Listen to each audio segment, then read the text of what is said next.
Le plus grand de tous les secrets dans le monde. Le secret de l'imagination par Neville Goddard.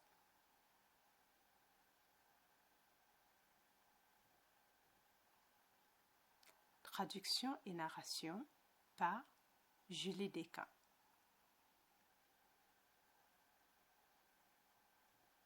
Le plus grand de tous les secrets dans le monde.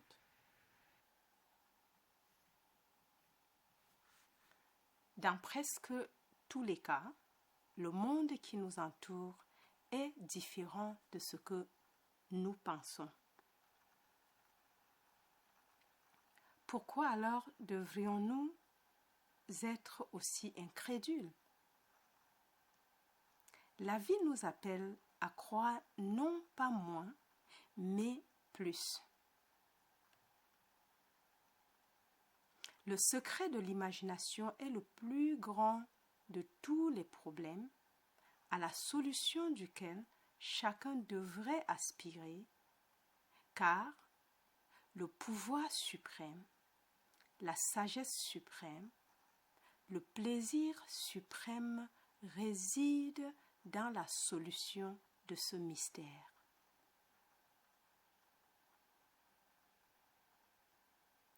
Si tu as résolu le mystère de l'imagination, tu as trouvé Jésus-Christ. Jésus-Christ est défini pour nous dans l'Écriture comme la puissance de Dieu et la sagesse de Dieu. 1 Corinthiens 1, 24. Comme nous le dit le 8e chapitre du livre des Proverbes, et la sagesse parle maintenant, personnifiée comme un petit enfant.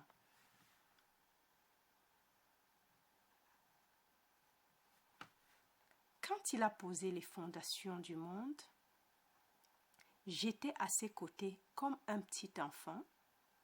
J'étais chaque jour sa joie, me réjouissant devant lui, me réjouissant toujours dans son monde habité,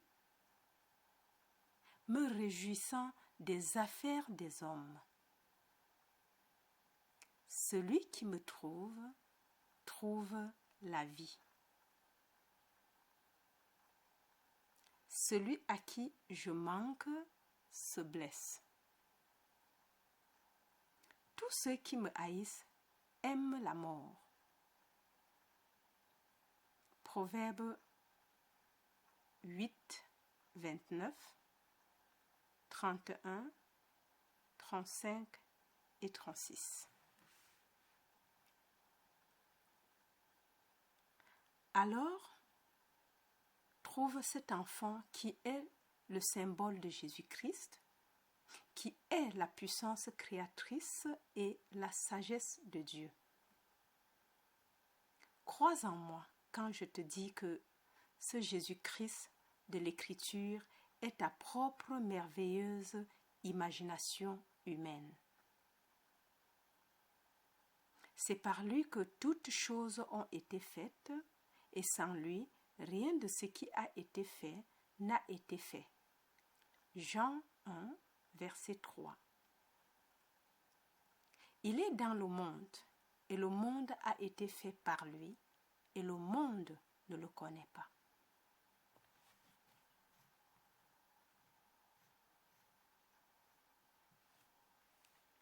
Regarde dans le monde et nomme une chose qui n'a pas été imaginée au départ. Tu nommes une chose qui n'existe pas maintenant dans ton imagination. Tu n'as qu'à la nommer. Nomme une chose dans le monde qui n'existe pas maintenant dans ton imagination. Toutes les choses existent dans l'imagination humaine. Extrait de Jérusalem de William Blake.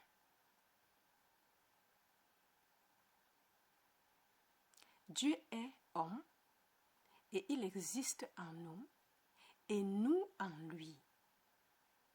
extrait de Commentaires sur Berkeley de William Blake.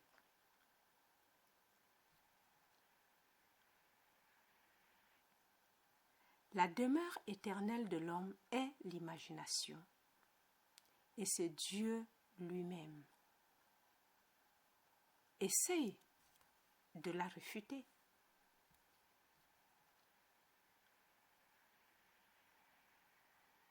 Dieu est mon imagination pure en moi. Il est à la base de toutes mes facultés, y compris la perception, mais il afflue dans mon esprit de surface, le moins déguisé sous forme de fantaisie productrice.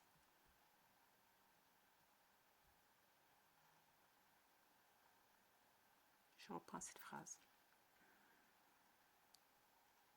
Dieu est mon imagination pure en moi.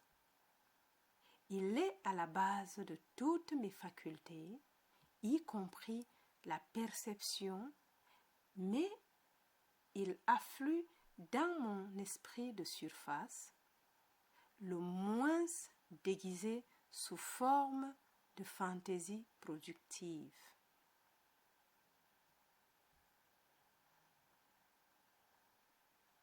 Je peux le surprendre en train de produire ces images dans mon esprit.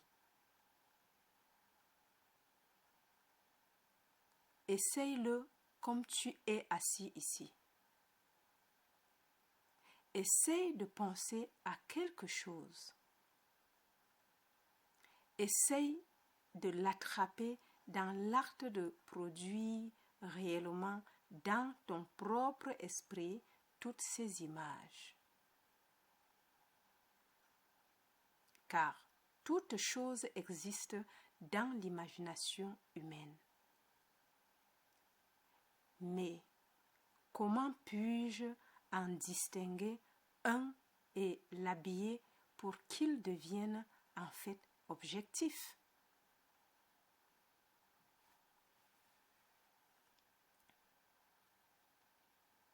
C'est le secret, car ils existent tous en moi. Mais comment puis-je en attraper un et le vêtir? Eh bien, je vais essayer de vous montrer ce soir ce que je sais de mon expérience personnelle. L'Écriture l'enseigne, mais elle la raconte d'une manière étrange et merveilleuse. Comment l'habiller?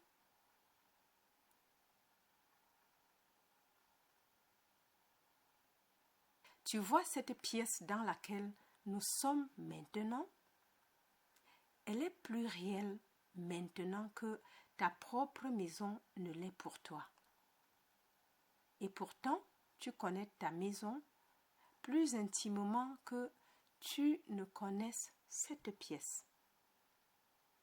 Pourtant, cette pièce, à l'heure actuelle, alors que tu y est plus réelle que ta propre maison. Quelle différence entre la réalité cubique et le plan de toute représentation de celle-ci. Cette pièce est maintenant si réelle parce que nous y sommes et que nous sommes tous de l'imagination. Nous sommes dedans. Et pour nous, elle est réelle. Pense à ta propre maison. N'avons-nous pas la capacité de la dessiner, de la peindre? Mais dans la vision de ton mental, tu en as une représentation plane. Mais elle n'est pas aussi réelle maintenant que la pièce l'est. Cette pièce est réelle parce que nous y sommes. Voilà ce que j'entends par faire de quelque chose qui n'est qu'une pensée, quelque chose de réel. Comment je fais cela? Je sélectionne à partir de ma merveilleuse imagination humaine ce que je veux rendre réel. Tout est en vous.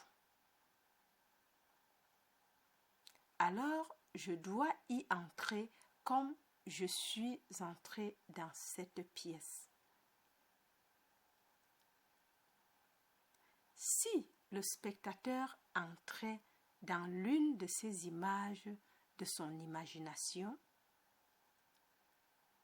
en l'approchant sur le char ardent de sa propre pensée contemplative, extrait de Les visions du jugement dernier de William Blake, elle deviendrait tout aussi réelle pour lui que cette pièce.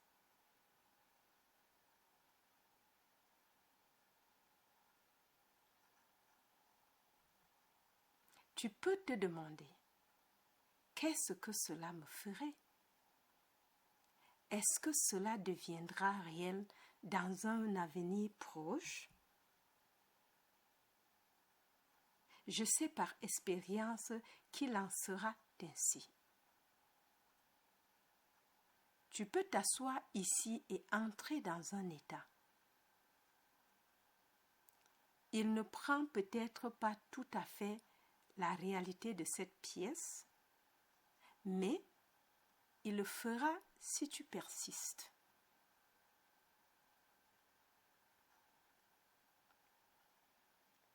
Il deviendra comme ça. Lorsque tu ouvres les yeux, elle disparaît. Mais cela signifie-t-il que j'ai goûté à cela et c'est tout? Non. Après y être entré, puis-je te dire qu'il te suivra? Il ne se retirera pas dans le passé comme un souvenir, il avancera dans l'avenir et tu l'affronteras. C'est le secret de l'imagerie qui consiste à découvrir le secret de Dieu. Waouh! Je reprends. Tu peux te demander, qu'est-ce que cela me ferait? Est-ce que cela deviendra réel dans un avenir proche? Je sais par expérience qu'il en sera ainsi. Tu peux t'asseoir ici et entrer dans un état. Il ne prend peut-être pas tout à fait la réalité de cette pièce, mais il le fera si tu persistes. Il deviendra comme ça. Lorsque tu ouvres les yeux, elle disparaît. Mais cela signifie-t-il que j'ai goûté à cela et c'est tout? Non. Après y être entré, puis-je te dire qu'il te suivra? Il ne se retirera pas dans le passé comme un souvenir, il avancera dans l'avenir et tu l'affronteras. C'est le secret de l'imagerie qui consiste à découvrir le secret de Dieu. C'est le secret de l'imagerie qui consiste à découvrir le secret de Dieu. Waouh!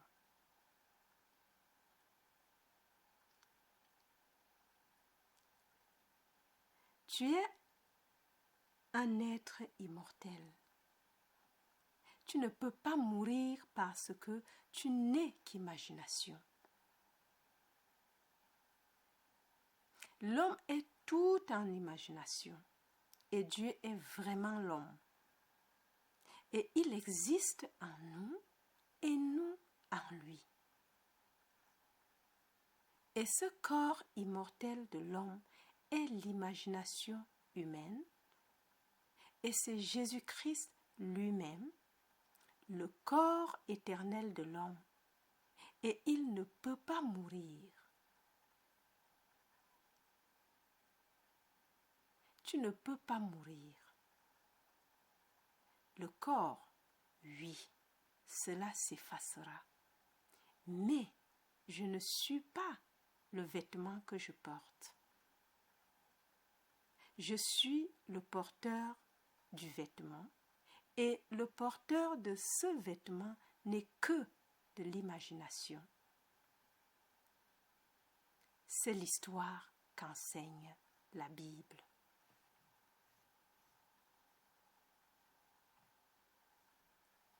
Quand on lit dans la Bible, moi aussi, je suis lui. Je tue et je fais vivre. Je blesse et je guéris. Et il n'y a pas de Dieu en dehors de moi. Deutéronome 32, 39. Ce n'est pas un être en dehors de toi qui parle. C'est l'être que tu es vraiment, parlant à l'intérieur de toi, essayant de se persuader de sa propre et merveilleuse puissance de créer. Il peut tuer et pourtant il peut rendre la vie. Il peut ressusciter d'entre les morts. Et c'est ta propre merveilleuse imagination humaine. Le jour viendra, tu goûteras à cette puissance que tu possèdes. Tu entreras dans une pièce comme celle-ci et tu l'apaiseras sans ordonner à qui que ce soit dans la pièce de rester immobile. Laisse-les tels qu'ils sont. Mais tu arrêteras en toi-même une activité que tu ressens et comme tu l'immobilises en toi, tout ce que tu observes devient parfaitement immobile. Tu pourrais aller de l'avant et les examiner, et ils sont morts. Tout est parfaitement immobile et mort. La vie est en toi. Tu relâches l'activité et ils redeviennent animés et continuent à faire ce qu'ils avaient l'intention de faire. Tu pourrais, en calmant l'activité en toi, changer leur motivation. Et quand tu la relâcheras, ils feront tout à fait autre chose que ce qu'ils avaient l'intention de faire avant ton arrestation de cette activité à l'intérieur de toi.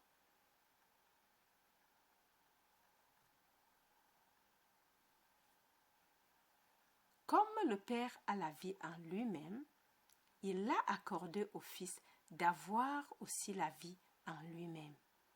Jean 5, 26. Et tu as cela en toi. Tu n'en es pas encore tout à fait conscient, mais tu le deviendras. Ceux à qui j'enseigne auront des rêves comme tu as des rêves. Et dans leurs rêves, ils s'éveilleront, puis l'arrêteront dans le rêve et changeront la motivation et verront l'acte prévu changer. En voici un.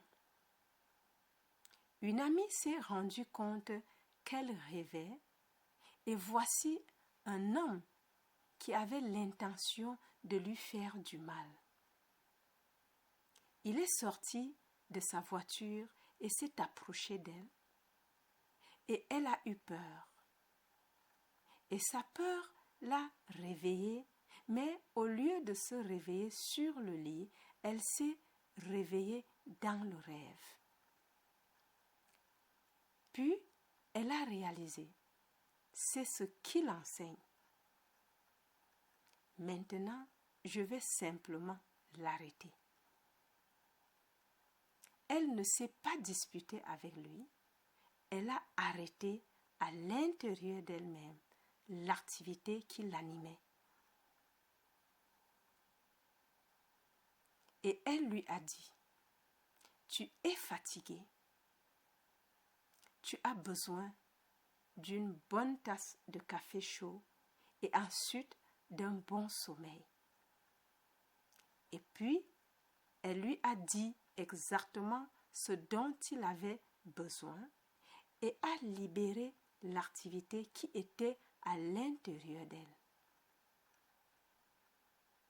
Il a secoué la tête comme si quelque chose d'étrange s'était passé à l'intérieur de lui et il est remonté dans la voiture, dans son rêve et est reparti. Tu vois, elle a changé l'intention de l'homme à son égard à elle. Waouh!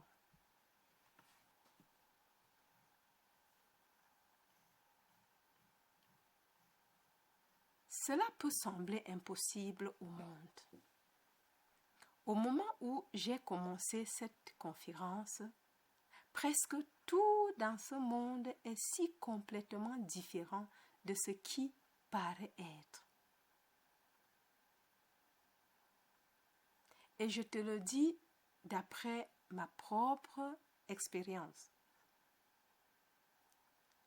Je ne fais pas de spéculation. Je ne fais pas de théorie.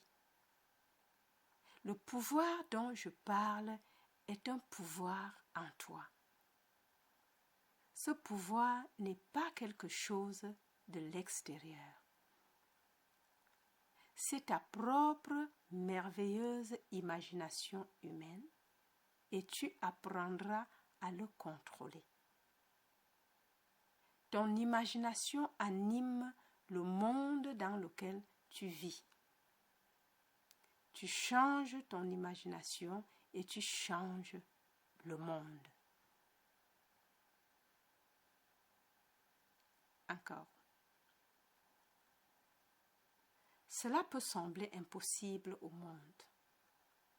Au moment où j'ai commencé cette conférence, presque tout dans ce monde est si complètement différent de ce qui paraît être.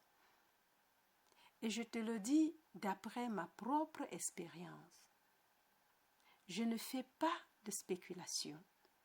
Je ne fais pas de théorie. Le pouvoir dont je parle est un pouvoir en toi. Ce pouvoir n'est pas quelque chose de l'extérieur. C'est ta propre merveilleuse imagination humaine et tu apprendras à le contrôler et tu apprendras à le contrôler. Ton imagination anime le monde dans lequel tu vis. Tu changes ton imagination et tu changes le monde.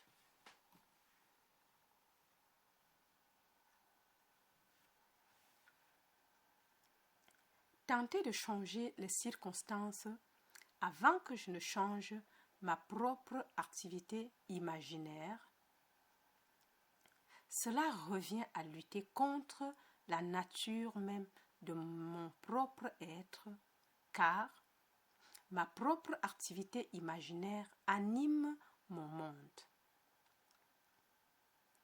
Si je crois que je suis blessé ou que les autres sont contre moi, je les ai conjurés dans mon monde et ils doivent être contre moi.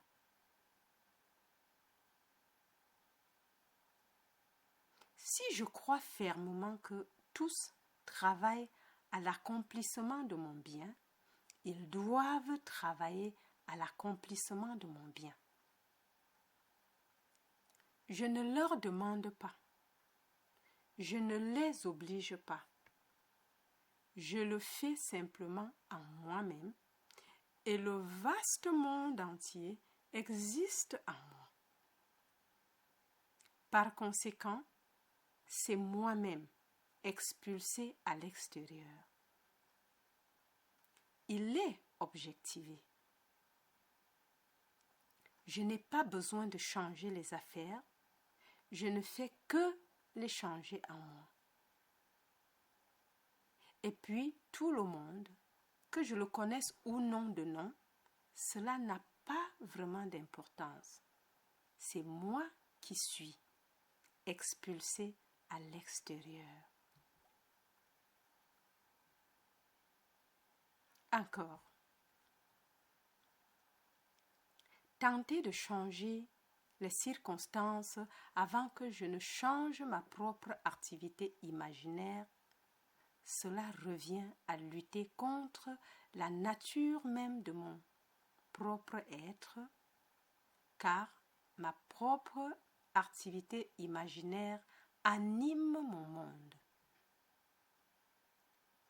Si je crois que je suis blessé ou que les autres sont contre moi, je les ai conjurés dans mon monde et ils doivent être contre moi.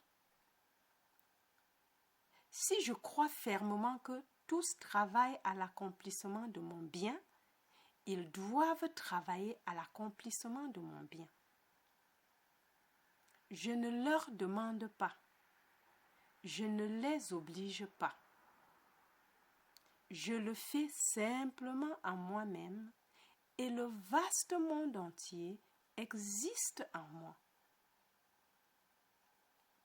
Par conséquent, c'est moi-même expulsé à l'extérieur. Il est objectivé. Je n'ai pas besoin de changer les affaires. Je ne fais que les changer en moi. Et puis, tout le monde, que je le connaisse ou non de nom, cela n'a pas vraiment d'importance. C'est moi qui suis expulsé à l'extérieur.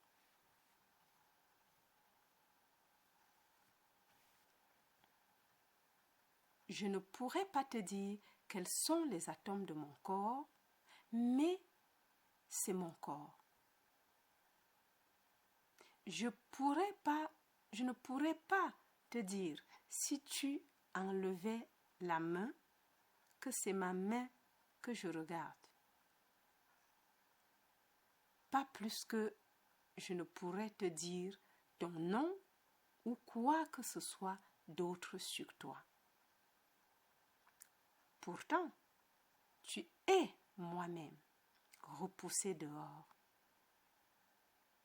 Car ce corps est celui que je porte.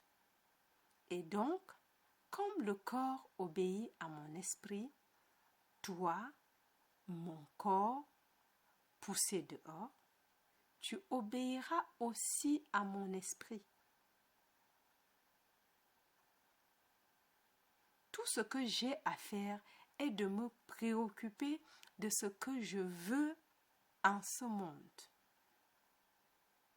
et d'essayer de le garder dans le cadre de la règle d'or. Wow. Ne faire aux autres que ce que je voudrais qu'on me fasse. Rien de plus que cela. Ne blesser personne. Ne faire à personne d'autre chose que ce que je voudrais qu'on me fasse.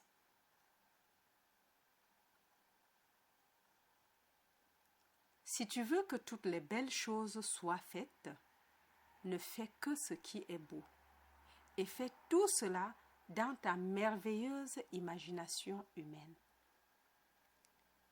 Tu réaliseras alors cet immense secret de l'imagerie.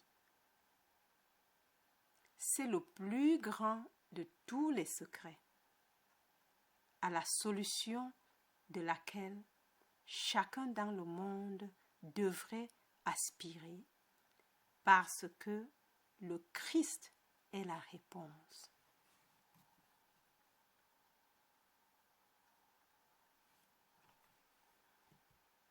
Le Christ est défini pour nous dans le premier chapitre des 1er Corinthiens comme la puissance de Dieu et la sagesse de Dieu. 1 Corinthiens 1, 24. Voici la puissance de Dieu et la sagesse de Dieu. Et j'ai trouvé la puissance d'être en moi-même.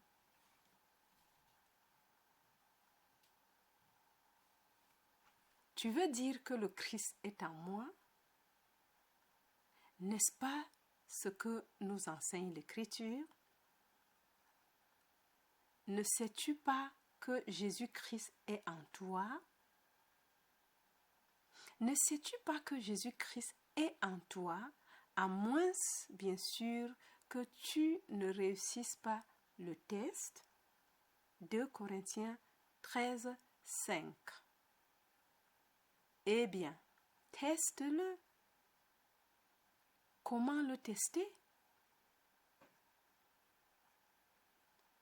Un de mes amis est peut-être malade, ou bien il est au chômage, ou bien il ne gagne pas assez pour faire face aux obligations de la vie. Très bien. Il est en moi. Quand je pense à lui, il est en moi. Il n'est pas nécessaire qu'il soit physiquement présent pour que je pense à lui. Il est en moi. Je pense à lui. Je le fais apparaître. Eh bien, puis-je changer toute son image en moi? Je suppose qu'il me parle. Et il me dit qu'il n'a jamais eu plus, qu'il ne s'est jamais senti aussi bien. Et comme je crois en ce que je vois dans l'œil de mon propre esprit, je crois en lui. C'est le Christ en moi, et toutes choses sont possibles pour le Christ. Alors, teste-le et vois si ça marche. Vois si tu le vois pas dans un avenir proche, gagner plus, avoir l'air mieux. Et à tout ce que tu as fait à l'intérieur de toi, il en répond. Il n'a pas besoin de te louer ou de te remercier. Tu n'as pas besoin de ses éloges, ni de ses remerciements. Tu n'as pas besoin de sa confirmation, à moins qu'il ne se conforme à ce que tu as fait en toi-même à son sujet.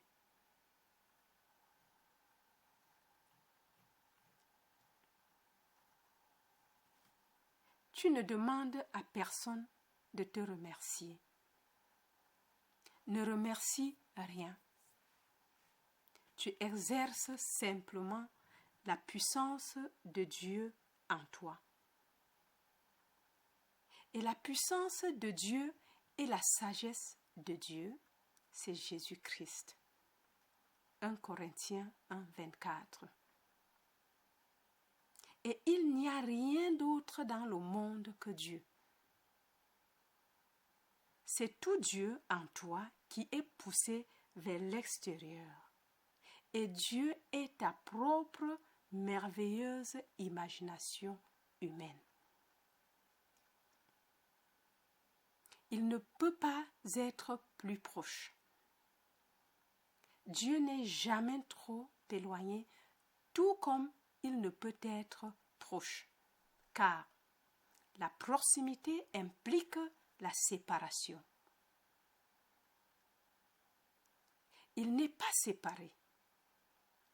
En réalité, Dieu est littéralement devenu ce que je suis pour que je puisse être comme il est. Il n'est pas quelque chose d'extérieur. Peu importe à quel point il est proche, il ne peut même pas me toucher.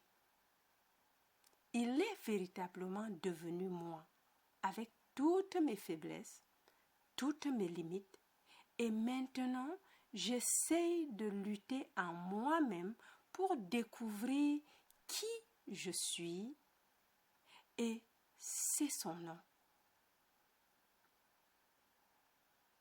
Mon nom est en lui.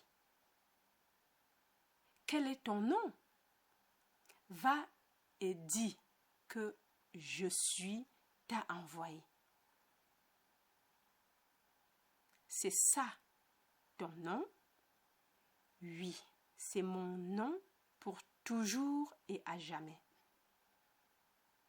Quel nom? Jéhovah? Non. Le Seigneur? Non. Je suis. C'est son nom. C'est son nom pour toujours et à jamais. Je suis. Je ne peux pas dire je suis et pointer ailleurs. Je ne peux pas dire je suis et sentir que quelque chose est près de moi. Il ne peut même pas être proche. Quelque chose peut être proche de ce que je suis, mais je suis ne peut pas être proche. Et c'est le nom de Dieu pour toujours et à jamais. Tu es donc le Seigneur Jésus-Christ.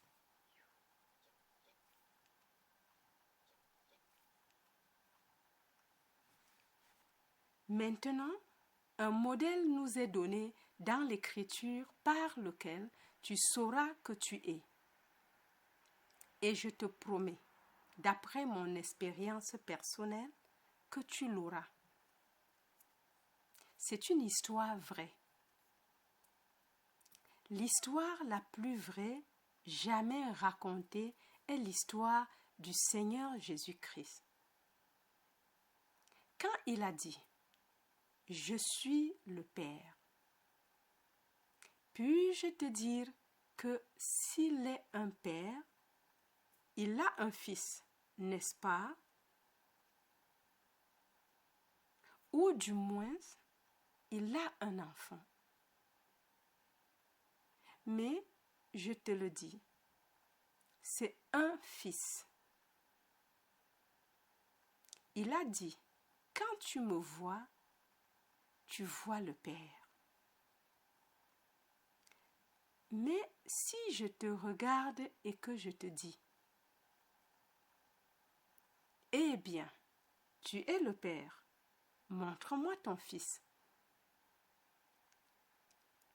Il ne peut pas me montrer son fils à l'extérieur comme étant son fils, parce que lui et moi ne faisons qu'un. Il doit me montrer son fils, non pas de sang, ni de la volonté de la chair. Il doit naître, non pas de sang, ni de la volonté de la chair, ni de la volonté de l'homme, mais de Dieu. Et il me dit qu'il est Dieu. Et il me dit que lui et moi sommes un. Alors, il ne peut pas être de façon normale, naturelle. Il doit naître de Dieu.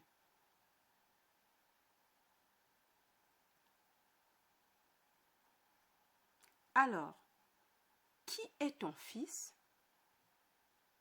Il me dit dans les Écritures que David l'appelle Père. David t'appelle Père? Oui. Il dit, j'ai inspiré les prophètes et a lu les prophètes. Et dans les prophètes, David appelle le Seigneur mon Père.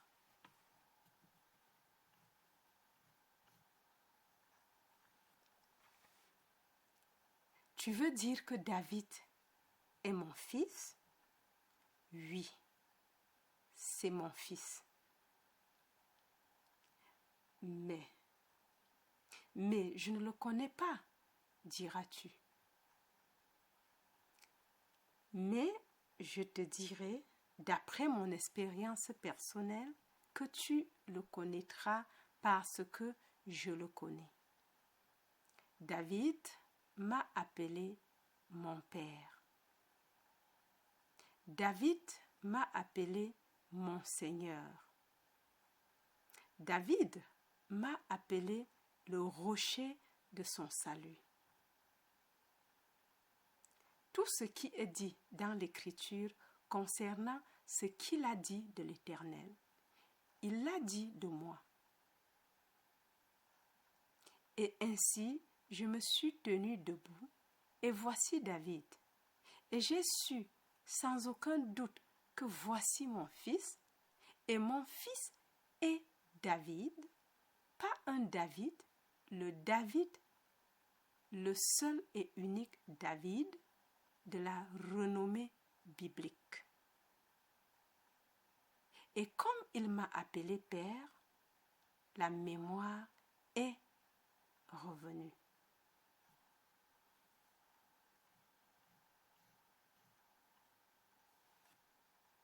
C'est l'histoire de la foi chrétienne, l'accomplissement de toutes les promesses faites dans l'Ancien Testament. L'Ancien Testament n'est qu'un plan prophétique de la vie de Jésus-Christ. C'est une esquisse, un présage qui n'est pas tout à fait concluant ou immédiatement évident, mais qui, lorsqu'il se déploie en toi, n'est rien d'autre que le retour de la mémoire de Dieu. Mais, étant devenu toi, il devient ton souvenir qui revient et tu t'éveilles comme Dieu lui-même. Et il n'y a rien au monde qui ressemble à Dieu.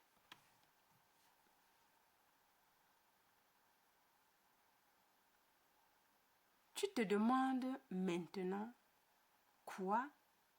Toutes les horreurs du monde, la douleur, la souffrance? Oui.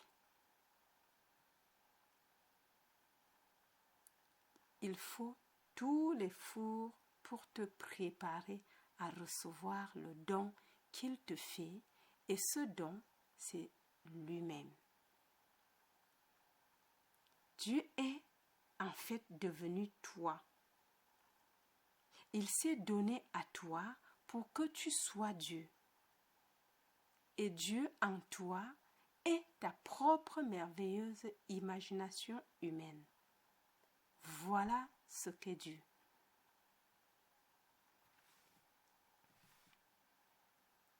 Maintenant, ce soir, essaye-le. Je te demande de me croire.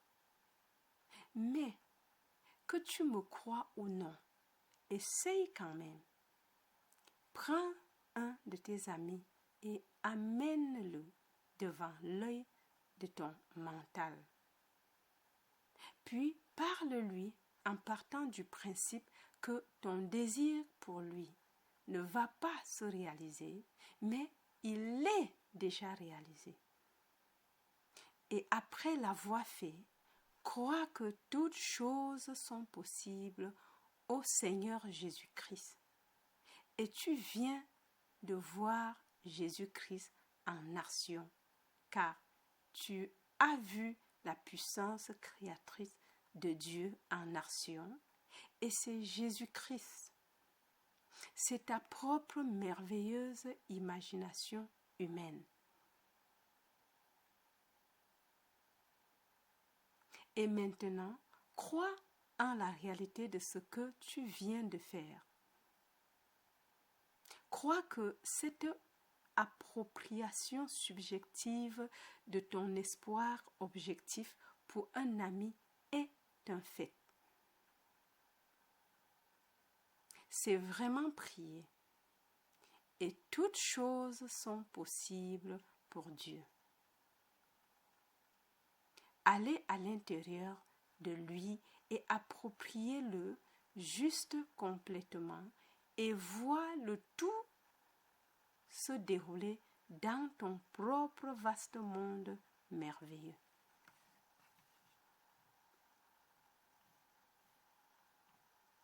Ainsi, Dieu est réellement devenu moi.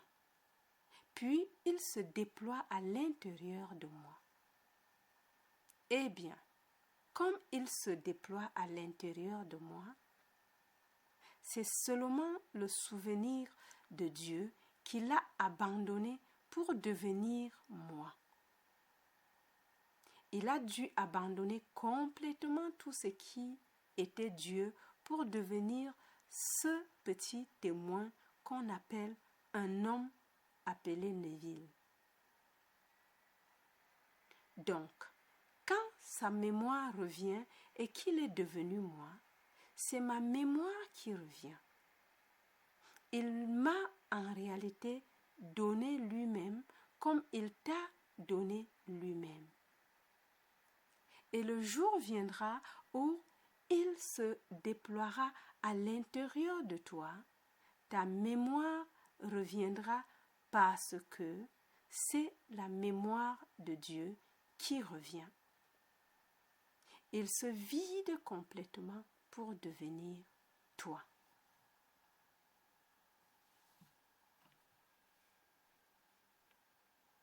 C'est l'histoire de la foi chrétienne, l'accomplissement de toutes les promesses faites dans l'Ancien Testament. L'Ancien Testament n'est qu'un plan prophétique de la vie de Jésus-Christ.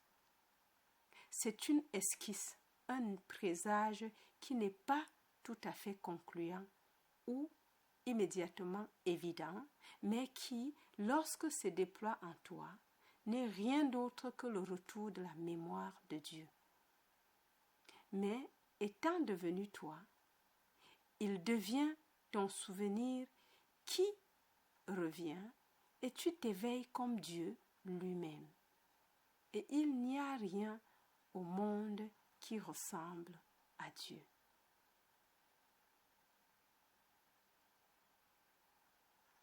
Ce merveilleux secret est donc le secret du Seigneur Jésus-Christ.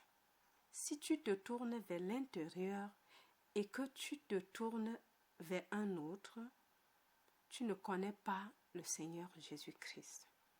Tu peux faire toutes sortes d'images de lui. Ce n'est pas le Seigneur Jésus-Christ. Si jamais un homme venait à dire « Regarde, le voilà » ou « Le voici », n'y crois pas. Pourquoi? Parce que lorsque tu le rencontreras vraiment, tu rencontreras ton moi. Le Christ de la foi vient à nous comme un inconnu, mais qui, dans un mystère ineffable, nous permet de faire l'expérience de qui il est. Et lorsque nous faisons l'expérience de Jésus-Christ, nous le faisons à la première personne, au singulier, au présent. Tu ne le verras jamais venir de l'extérieur. Ne permets à personne de te dire que tu vas le voir venir de l'extérieur. Tu le rencontreras en s'éveillant en toi comme toi-même. C'est le Seigneur Jésus-Christ. C'est le grand sacrifice. Il est crucifié sur l'humanité.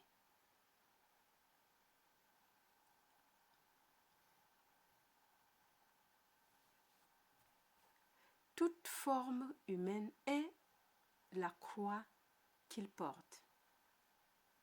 Et sous cette forme, il s'éveille comme celui en qui il s'éveille.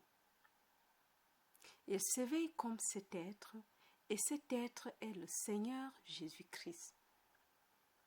Et parce qu'il est le Père de David, David a appelé cet être Père. Alors, tu sais, je suis lui.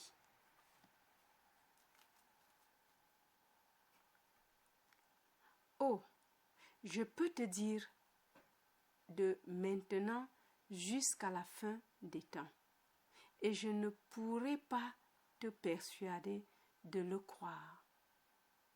Mais quand cela t'arrivera, tu n'auras pas besoin d'être persuadé davantage, car tu es confronté au fait et tu te trouves là en présence de ton propre Fils, et le Fils est le Fils de Dieu.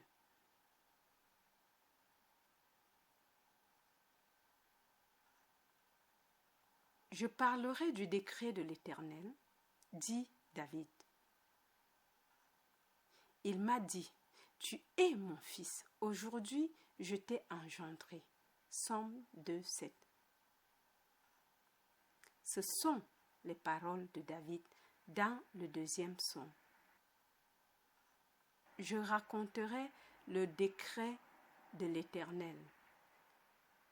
Il m'a dit, tu es mon fils. Ce fils va t'appeler Père. Et alors, et seulement alors, tu sauras que tu es Dieu le Père. C'est le mystère du monde entier. Et donc, ce que tu accomplis dans ce monde concernant les finances est merveilleux pour toi en tant qu'individu dans le monde de César. Ce que tu fais concernant le monde social, toutes ces choses, c'est merveilleux, mais tu n'accompliras vraiment ton dessein qu'en accomplissant l'écriture, car le but de la vie est d'accomplir l'écriture.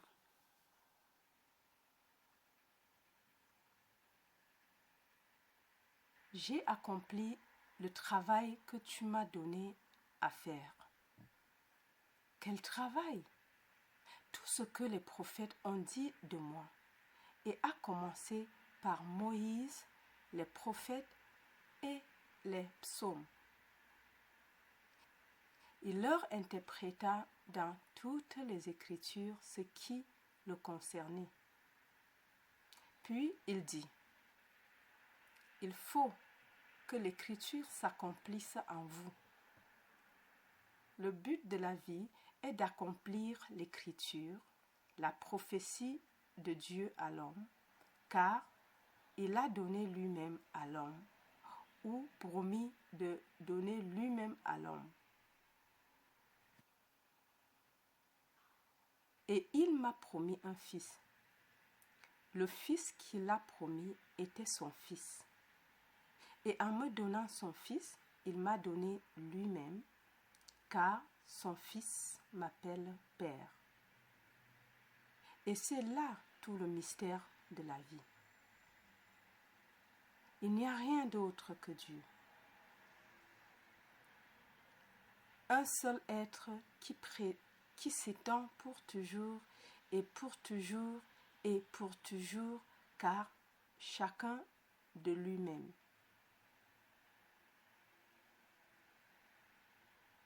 Et même s'il t'appelle Père, puis-je te dire, tu ne perdras pas ton identité. Tu es individualisé et tu tendras vers une individualisation de plus en plus grande. Et pourtant, tu es le père de mon fils. Et si tu es le père de mon fils, alors toi et moi sommes un. C'est un grand mystère. Nous sommes frères, car tu ne perds pas ton identité et je ne perds pas mon identité. Avec toi et moi, derrière ces masques, nous sommes des frères éternels. Le Père du Fils unique est engendré.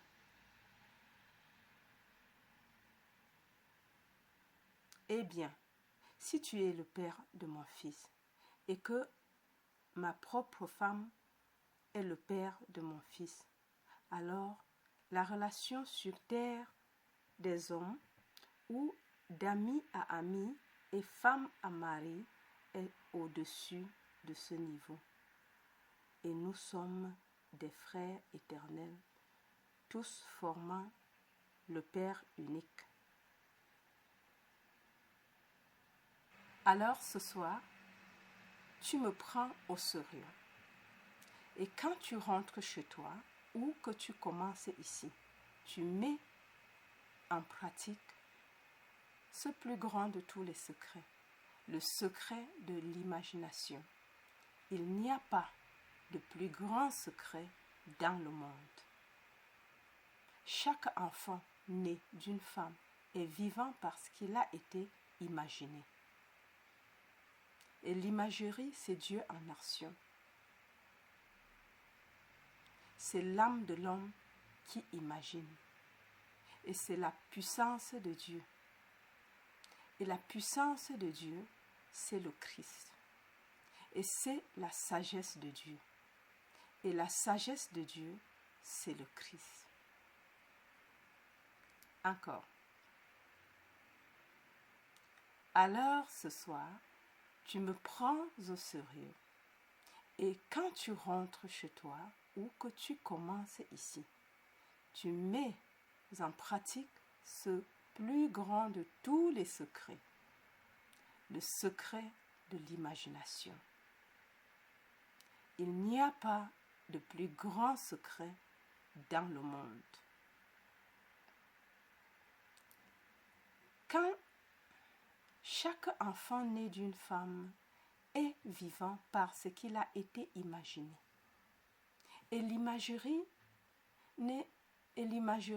c'est Dieu en action. C'est l'âme de l'homme qui imagine. Et c'est la puissance de Dieu. Et la puissance de Dieu, c'est le Christ. Et c'est la sagesse de Dieu. Et la sagesse de Dieu, c'est le Christ. Un enfant peut imaginer. Eh bien, c'est le Christ. C'est le Christ crucifié sur ce petit vêtement minuscule et il souffre avec tout ce que ce petit enfant imagine, ou il jouit avec tout ce que le petit enfant imagine. Il porte toutes les rayures et tous les coups que l'homme, dans son mauvais usage de ce pouvoir, portera. Il ne le critique pas.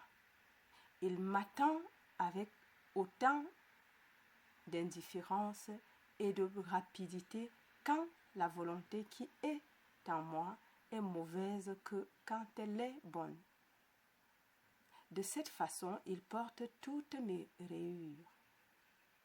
Il supporte tout mon mauvais usage de son pouvoir, sachant qu'à la fin, je m'éveillerai et l'utiliserai seulement avec amour.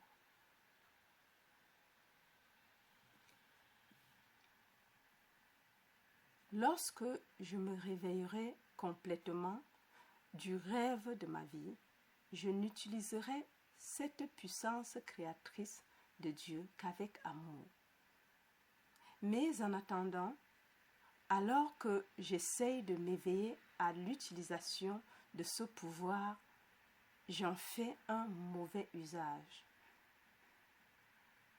Et puis-je te dire que tu vas te confronter à cette vision et tu verras ce que tu as fait depuis le début, car tu ne l'as pas commencé il y a quelques années dans le ventre de ta mère.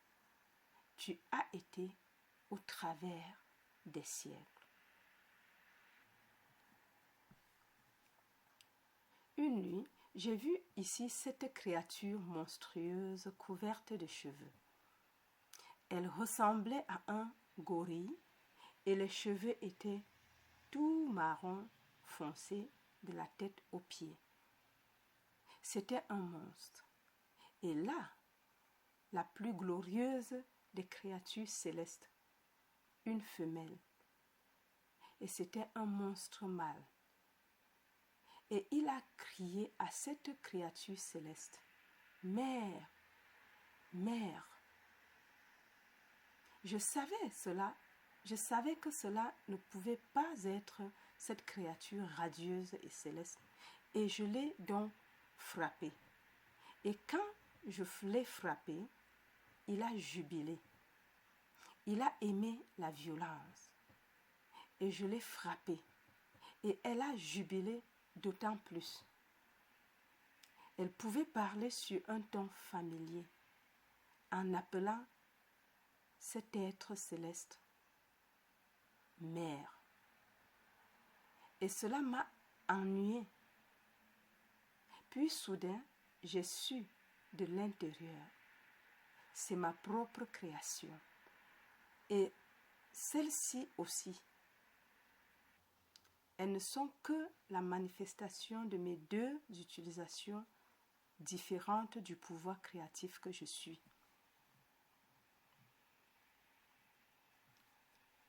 Ici, le monstre est l'incarnation complète de chaque moment mal utilisé de ma vie. Chaque fois que j'ai été violent, j'ai créé et nourri ce monstre. Il me chuchota à l'oreille d'être monstrueux, d'être violent, d'être mauvais, d'être méchant, car il se nourrissait uniquement de cette pensée. Et voici la créature céleste, l'incarnation de toutes mes pensées d'amour. Chaque pensée aimable, attentionnée, merveilleuse dans ma vie a nourri celle-ci. Lorsque j'ai vu cette chose monstrueuse et que j'ai réalisé que c'était ma propre progéniture, c'était le fruit de mon énergie mal dépensée.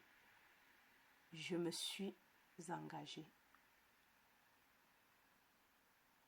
Il n'y avait personne vers qui je pouvais me tourner. Je me suis engagée à le racheter si cela prenait l'éternité.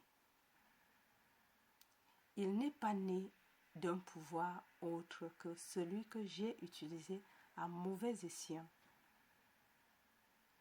Elle n'aurait pas pu naître et cette chose ne pouvait pas vivre et elle ne pouvait pas céder elle-même. Je ne l'ai pas condamnée. Je reprends. Lorsque j'ai vu cette chose monstrueuse et que j'ai réalisé que c'était ma propre progéniture, c'était le fruit de mon énergie mal dépensée. Je me suis engagée. Il n'y avait personne vers qui je pouvais me tourner. Je me suis engagée à le racheter si cela prenait l'éternité. Il n'est pas né d'un pouvoir autre que celui que j'ai utilisé à mauvais escient. Elle n'aurait pas pu naître. Et cette chose ne pouvait pas vivre et elle ne pouvait pas s'aider elle-même. Je ne l'ai pas condamnée.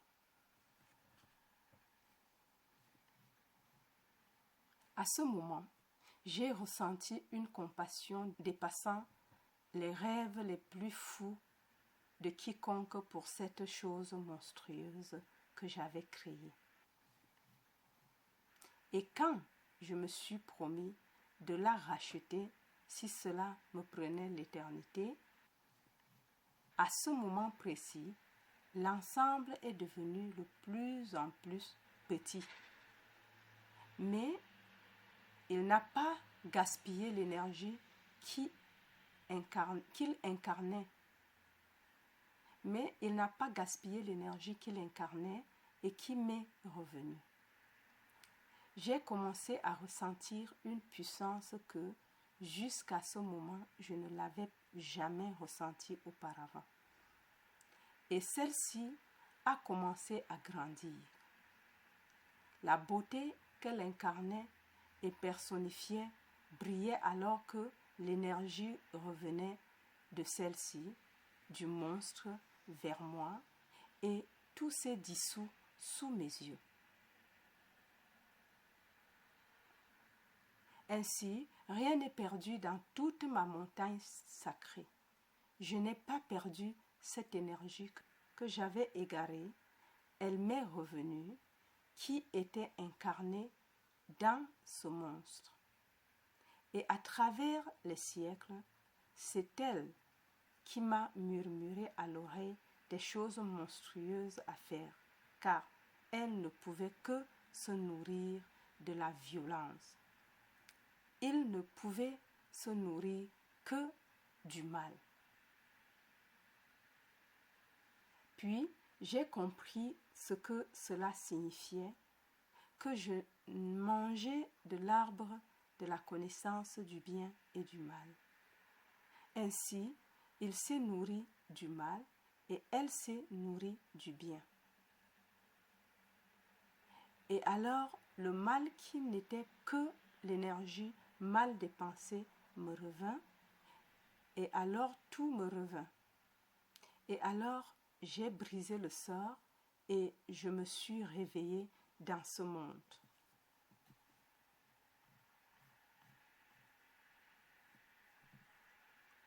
Eh bien, tout le monde va affronter ce gorille sur le seuil.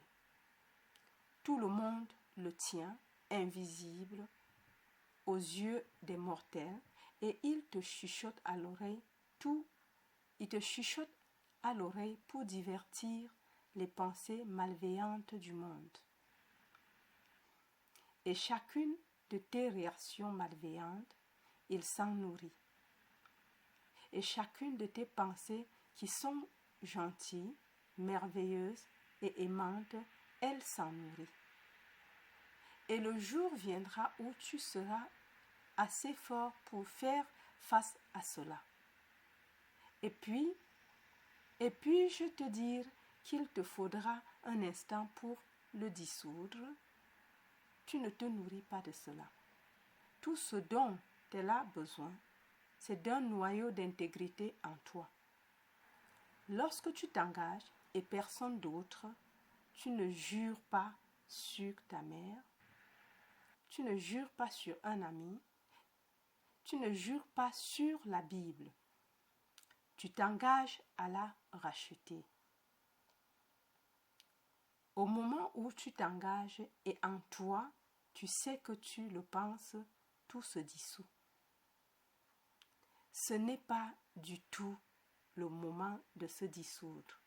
Et alors, toute l'énergie te revient et tu es plus fort que jamais pour avancer maintenant et manger de l'arbre de la connaissance du bien et du mal.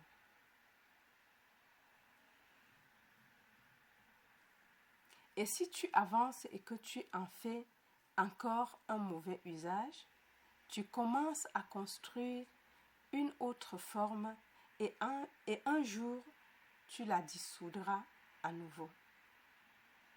tu finiras par t'éveiller complètement et tu n'utiliseras ton merveilleux pouvoir que pour le bien. Cet arbre aura une fin pour la vie elle-même, car ce monde est en train de manger l'arbre de la connaissance du bien et du mal.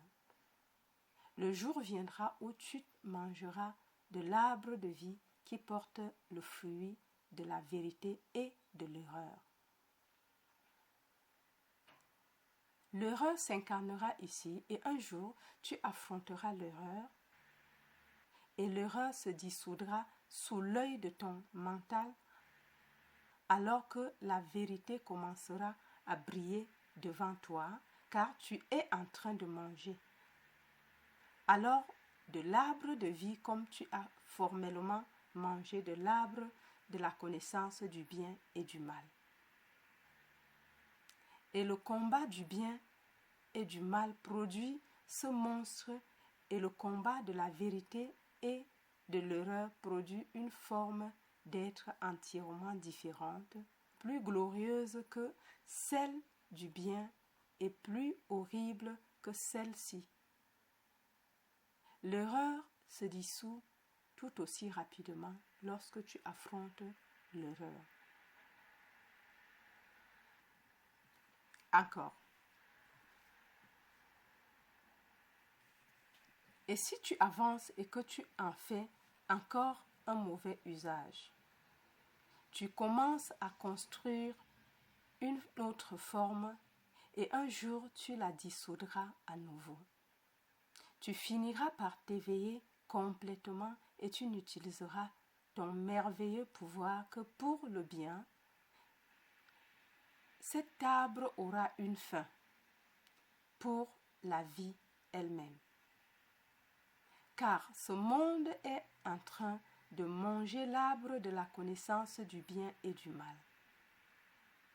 Le jour viendra où tu mangeras de l'arbre de vie qui porte le fruit de la vérité et de l'erreur. L'erreur s'incarnera ici et un jour tu affronteras l'erreur et l'erreur se dissoudra sous l'œil de ton mental alors que la vérité commencera à briller devant toi car tu es en train de manger. Alors, de l'arbre de vie comme tu as formellement mangé de l'arbre de la connaissance du bien et du mal. Et le combat du bien et du mal produit ce monstre, et le combat de la vérité et de l'erreur produit une forme d'être entièrement différente, plus glorieuse que celle du bien et plus horrible que celle-ci. L'erreur se dissout tout aussi rapidement lorsque tu affrontes l'erreur.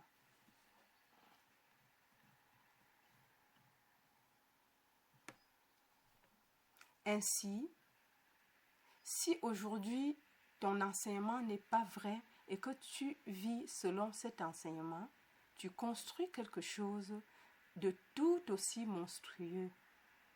Mais un jour tu affronteras l'erreur et tu découvriras que tu as vécu selon un faux concept de Dieu, quelque chose d'extérieur au soi,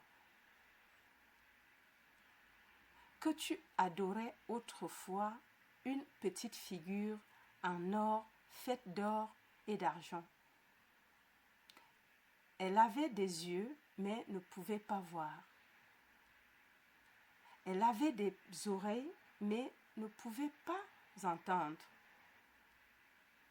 Elle avait une bouche mais ne pouvait pas parler. Elle avait des pieds et ne pouvait pas marcher. Il ne faisait aucun bruit dans sa gorge. Et ceux qui l'ont fait sont comme lui.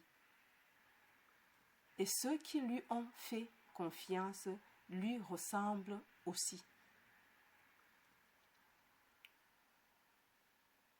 Ainsi, toutes les petites icônes du monde que les gens adorent sont des petites choses appelées erreurs.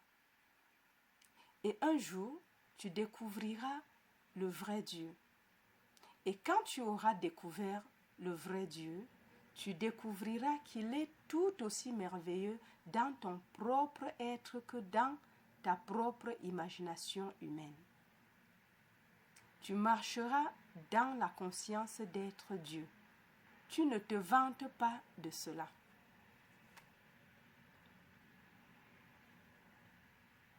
Comme Blake l'a répondu lorsqu'il lui a demandé « Que penses-tu de Jésus-Christ » Blake répondit « Jésus-Christ est le seul Dieu. » Mais il s'empressa d'ajouter « Mais moi aussi, et vous aussi. » Donc, tu ne le dis à personne. Tu sais simplement que tu es l'être dont on parle dans les Écritures comme Dieu le Père. Pour tout ce qui est dit de lui, tu vas le vivre. Et tu vas le vivre à la même première personne, au singulier, et dans une expérience présente. Et alors, tu sauras.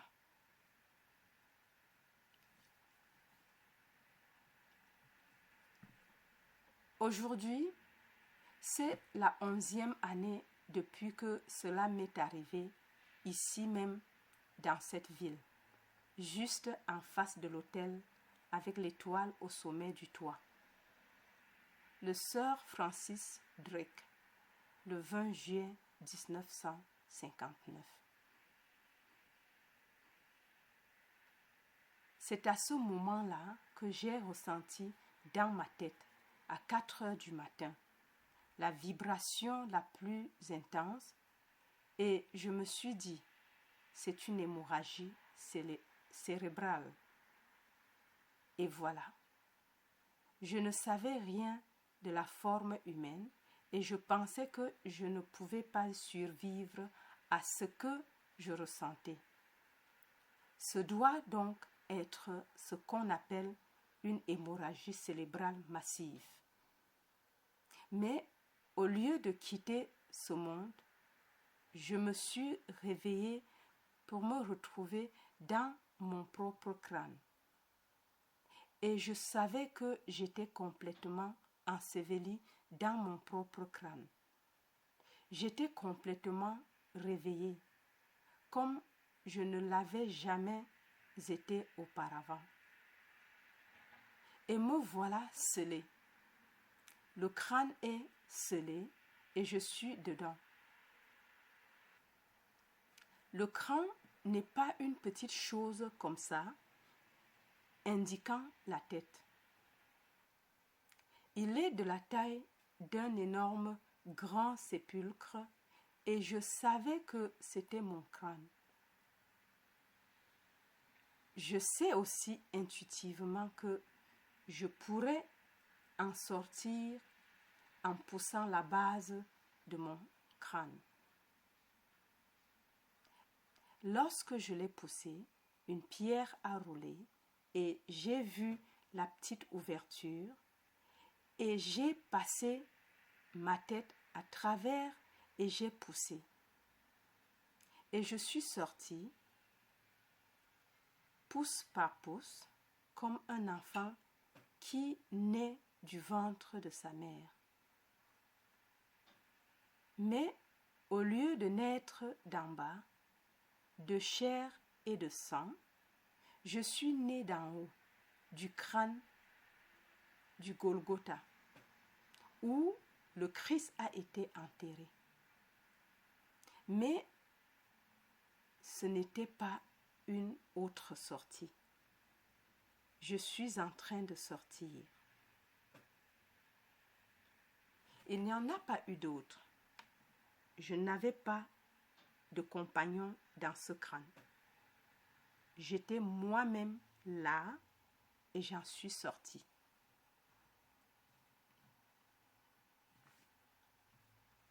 Et quand j'ai regardé le corps d'où je suis sortie, il était d'une pâleur épouvantable, tournant la tête d'un côté à l'autre comme s'il était en train de se remettre d'une grande épreuve.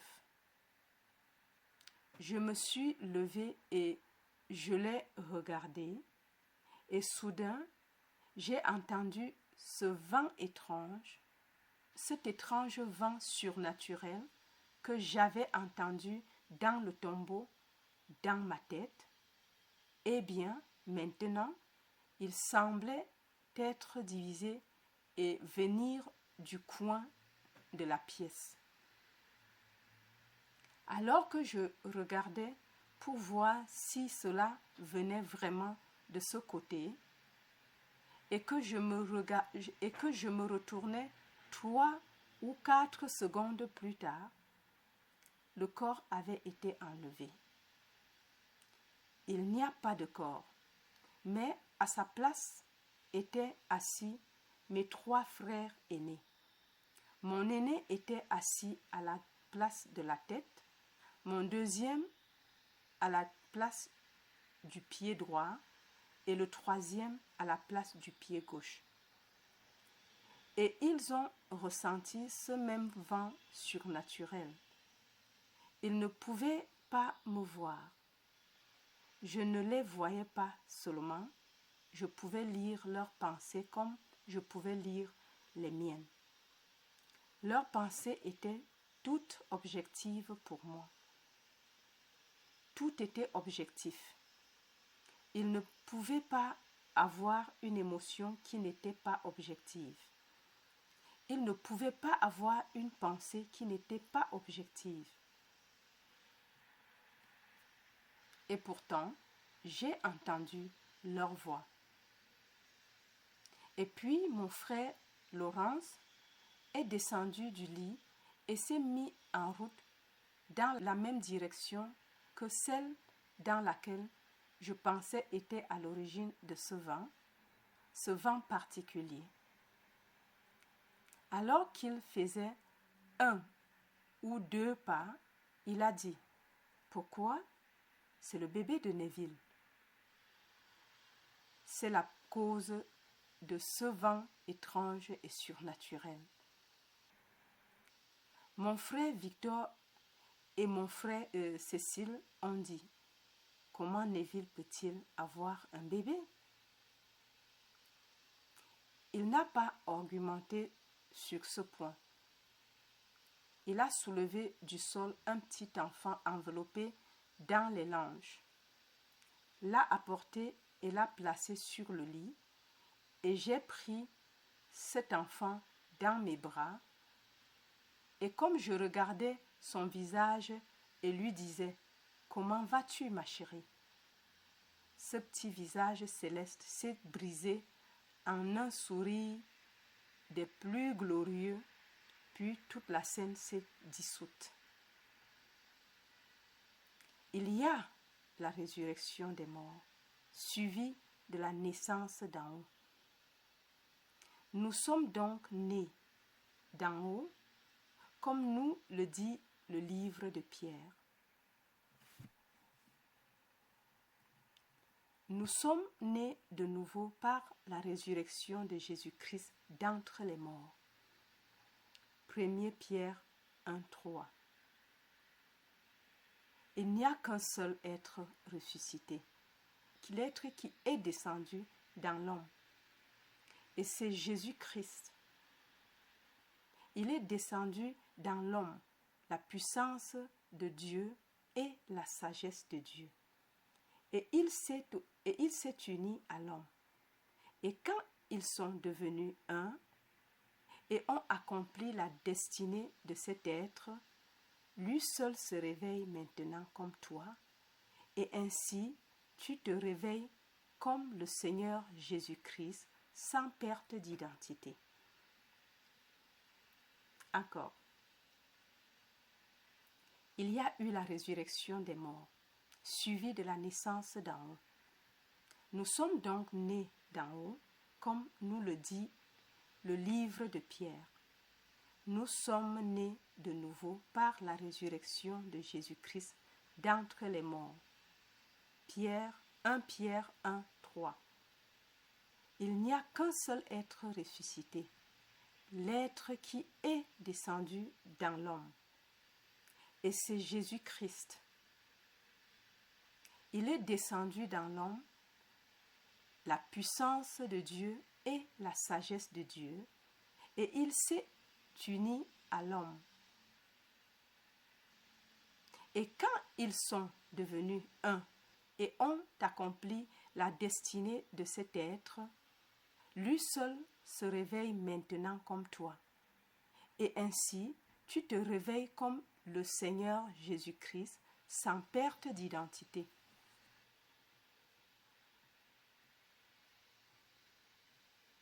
Il y a donc 11 ans, le 20 juillet 1959, ici dans cette ville, ce drame s'est déroulé en moi. C'est donc mon anniversaire aujourd'hui, dans un sens spirituel. Le petit corps qui se tient devant vous aujourd'hui, qui est arrivé en 1905, il va partir et se transformer en poussière. Mais ce qui s'est réveillé en moi, c'est le soi immortel qui ne peut pas mourir. Et pour ceux qui n'en ont pas fait l'expérience, ce moi immortel est toujours là et il ne peut pas mourir. Tu seras ramené à la vie dans un monde comme celui-ci pour continuer le drame jusqu'à ce que l'expérience que je viens de te raconter se produise en toi. Rien ne meurt. La petite rose qui a fleuri une fois, fleurit pour toujours. Elle se transforme en cendre comme le corps se transforme en cendre. Mais toi, le toi immortel, qui n'est qu'imagination, tu ne peux pas mourir. Mais elle s'éveillera un jour de la même manière qu'elle s'est éveillée en moi. Il a été enterré au Golgotha, qui signifie le crâne. Il est enterré sur le calvaire, qui est le crâne. C'est dans le crâne de l'homme que Dieu est enterré. Et c'est là que Dieu, dans l'homme, se réveillera. Encore. Rien ne meurt. La petite rose qui a fleuri une fois, fleurit pour toujours. Elle se transforme en cendre comme le corps se transforme en cendre. Mais toi, le toi immortel, qui n'est qu'imagination, tu ne peux pas mourir. Mais elle s'éveillera un jour de la même manière qu'elle s'est éveillée en moi. Il a été enterré au Golgotha, qui signifie le crâne. Il est enterré sur le calvaire, qui est le crâne. C'est dans le crâne de l'homme que Dieu est enterré, et c'est là que Dieu, dans l'homme, se réveillera. Donc, cette nuit, tu le mets en pratique comme tu es mis au défi dans l'écriture de le mettre à l'épreuve. Et tu mets à l'épreuve pas un autre, tu mets à l'épreuve ta propre merveilleuse imagination humaine, car c'est cela le Seigneur Jésus-Christ.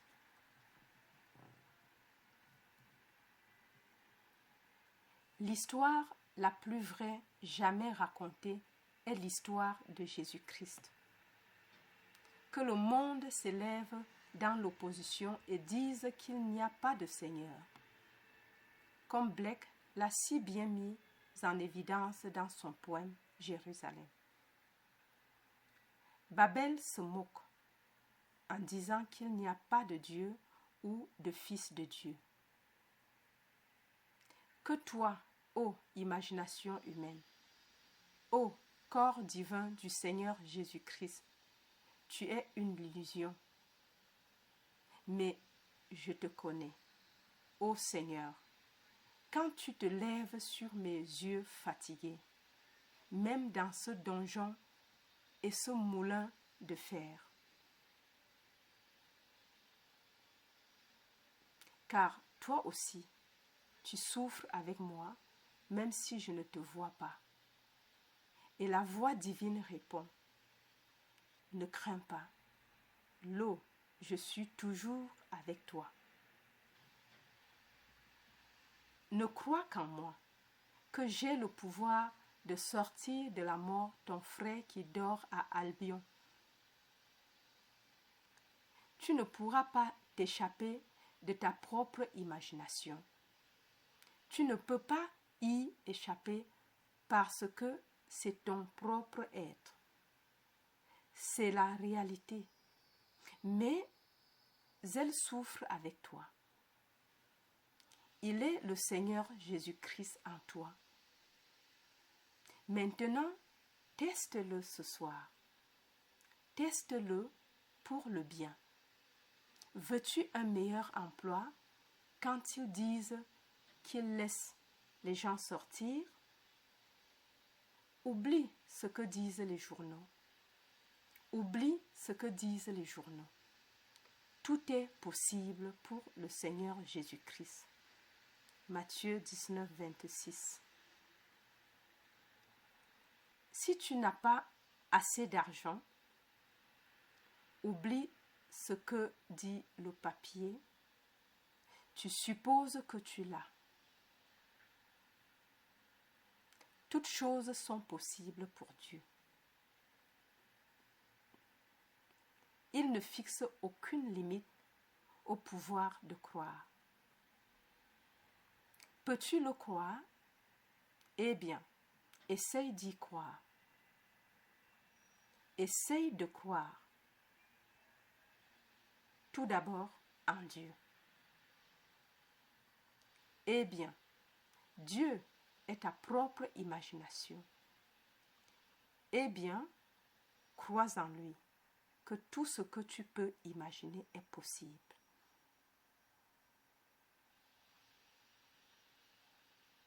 Si tu n'as pas assez d'argent, oublie ce que dit le papier. Tu supposes que tu l'as. Toutes choses sont possibles pour Dieu. Il ne fixe aucune limite au pouvoir de croire. Peux-tu le croire? Eh bien, essaye d'y croire. Essaye de croire tout d'abord en Dieu. Eh bien, Dieu est ta propre imagination. Eh bien, crois en lui que tout ce que tu peux imaginer est possible. Peux-tu imaginer que tu as maintenant le genre de travail que tu veux, les revenus qui en découlent, le plaisir de faire ce travail? Eh bien, marche comme si c'était vrai. Et au mieux de tes capacités, crois que c'est vrai. Et cette hypothèse, bien que niée par tes sens, bien que le monde dirait qu'elle est fausse, si tu persistes dans cette voie, elle se durcira en fait. C'est la loi de ta propre merveilleuse imagerie. Crois-la et elle deviendra une réalité.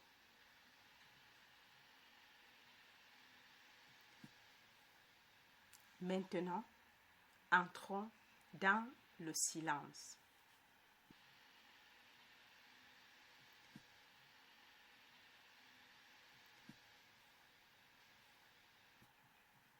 Waouh! Quelle leçon merveilleuse! Le plus grand de tous les secrets, le secret de l'imagination. Il n'y a pas de plus grand secret dans le monde, a dit Neville. telle grâce de m'avoir fait connaître ce plus grand secret de tous les secrets.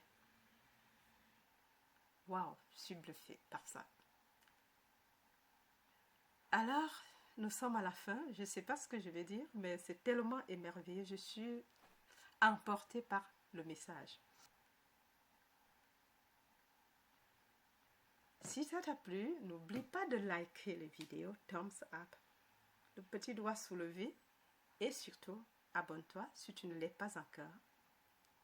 Et de l'autre côté, à toute personne que tu souhaiterais voir croître spirituellement, partager ce secret, le plus grand secret au monde avec lui. Vas-y, partage. Et à la prochaine vidéo.